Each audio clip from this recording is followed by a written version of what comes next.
ಹಿರಿಯರ್ ಪ್ರೈಮರಿಯಲ್ಲಿ ವಿಶೇಷವಾಗಿ ತಾವು ನೇರವಾಗಿ ಇಲ್ಲಿ ಅನುದಾನಿತ ಶಾಲೆಗಳಲ್ಲಿ ತಾವು ತುಂಬಬೇಕು ಅಂತ ನಾನು ಒತ್ತಾಯ ಮಾಡ್ತೇನೆ. ಒಂದೇದು ಸಚಿವರು ಮಾನ್ಯ ಅಧ್ಯಕ್ಷ ಸರ್ ಒಂದ್ ನಿಮಿಷ ಇವರೇ ಸರ್ ನೋಡಿ, ನಾ ಒಂದ್ ನಿಮಿಷ ಹೇಳ್ತೀನಿ, ಖಾಲಿ ಒಂದ್ ನಿಮಿಷ ಹೇಳ್ತೀನಿ, ನಾನು ಒಂದ್ ನಿಮಿಷ ಹೇಳ್ತೀನಿ, ಟೈಮ್ ಬರ್ಕೊಂಡಿರ್ತೀನಿ. ನಾನು ಒಬ್ಬೊಬ್ರಿಗೆ 10 ನಿಮಿಷ ಕೊಡಕ್ಕಾಗಲ್ಲ. ನಾನು 1 ಅವರ್ ಆಗೋದನ್ನ ಬಂದ್ ಮಾಡ್ತೀನಿ. ಉಳಿದವ್ರು ನನ್ನ ಜವಾಬ್ದಾರಿ ಇದೆಯಲ್ಲ. ಕೇಳಿ, ಉತ್ತರ ಕೇಳ್ರಿ. ಮಾನ್ಯ ಸಚಿವರೇ, ಇನ್ನು ಅನೇಕ ವರ್ಷ ನೀವು ಖಾಲಿ ಇಡೋದಿದ್ರೆ ಅಲ್ಲಿ ಗೆಸ್ಟ್ ಟೀಚರ್ ಸರ್ಕಾರ ದುಡ್ಡು ಕೊಟ್ಟು ಭರಿಸಿ ನೀವು ಸರ್ಕಾರದಲ್ಲಿ ಹೇಗೆ ತುಂಬ್ತೀರಿ ಆ ಖಾಲಿ ಹುದ್ದೆಗಳನ್ನ ಏಡೆಡ್ ಇನ್ಸ್ಟಿಟ್ಯೂಷನ್ಗಳಲ್ಲಿ ನೀವು ತುಂಬ್ರಿ ಅಂತ ನಾನು ಒತ್ತಾಯ ಮಾಡ್ತೀನಿ. ಒಂದು ಪ್ರೈಮರಿಯಲ್ಲಿ ನೀವು ತುಂಬಬೇಕು. ಮತ್ತು ಇನ್ನೊಂದು ಸರ್, 371J ಅನ್ವಯ ಆಗುವಂತ ಕಲ್ಯಾಣ ಕರ್ನಾಟಕ ಭಾಗದಲ್ಲಿ ಯಾವತ್ತೂ ಫೈನಾನ್ಷಿಯಲ್ ರಿಸ್ಟ್ರಿಕ್ಷನ್ ಇಲ್ಲ ಅಂತ ಇಲ್ಲಿ ನಮ್ಮ ಭಾಗದ ಅನೇಕ ಸಚಿವರು ಕೂತಿದ್ದಾರೆ.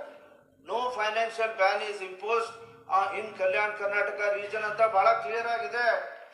ಇಲ್ಲ 371J ಪ್ರಕಾರ ಇಲ್ಲ ಅಂತ ಹೇಳಿ ಅವರು ಇದೆ ಅಂತಂದಾಗ ವೈ ಫೈನಾನ್ಷಿಯಲ್ ಬ್ಯಾನ್ ಇನ್ ದೋಸ್ ಏರಿಯಾಸ್? ಇದು ನನ್ನ ಪ್ರಶ್ನೆ. ಈಗ ಅಧ್ಯಕ್ಷ, matter is in the court.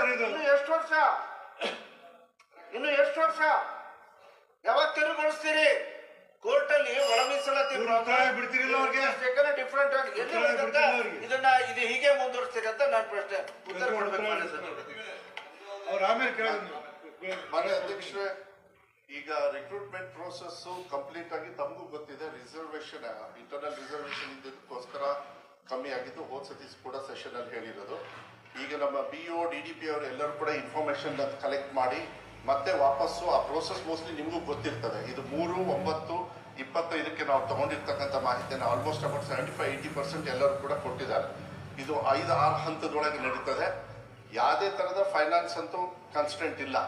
ನಮಗೆ ಒಂದೇ ಏನಂತ ಹೇಳಿದರೆ ಕೋರ್ಟ್ಗೆ ಒಂದು ಬಿಟ್ಟು ಏನಾದ್ರು ಅಂತಂದ್ರೆ ನನ್ನ ಹಂತದಲ್ಲಿ ನಮ್ಮ ಹಂತದಲ್ಲಿ ಯಾವ್ದಾದ್ರು ಕೆಲಸಗಳಾಗಬೇಕು ಎಲ್ಲದೂ ಕೂಡ ಪ್ರೈವೇಟ್ ಏಡೆಡ್ ಶಾಲೆಗಳಿಂದ BO ಮೂಲಕ ಮತ್ತು DDP ಅವ್ರ ಮೂಲಕ ತಗೊಂಡು ಬರ್ತಕ್ಕಂಥ ಕೆಲಸವನ್ನ ಪ್ರಕ್ರಿಯೆ ಈಗಾಗಲೇ ನಿರಂತರವಾಗಿ ನಡೀತಾ ಇದೆ.